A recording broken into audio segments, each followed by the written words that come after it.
because what's really interesting is people are people and culture is culture, and culture matters with 20 people, and culture matters with 100,000 people, and culture is how we do things around here, and that matters if you're a small group and it matters if you're a multinational conglomerate. And so we actually found a lot of interest across the gamut of organizations, which we weren't expecting. We didn't know that such large organizations would want this or need this. We might have had this false sense that if you're that big of an organization, you've figured out the culture stuff, or how could you grow to be that big?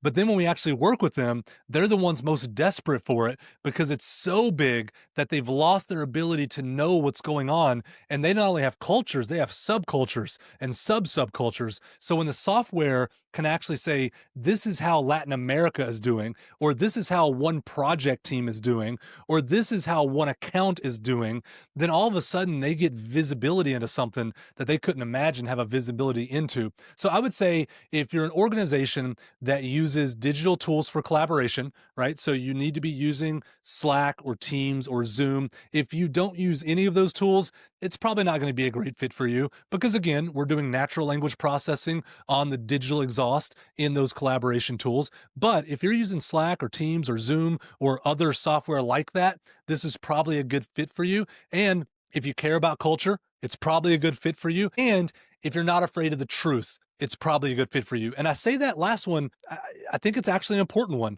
right? Some organizations listening to this, let's just be honest, they don't want to know the truth. They would rather have bad results than know the truth about their culture. They would Yeah. rather put up with turnover than know the truth about their culture because then they got to look in the mirror.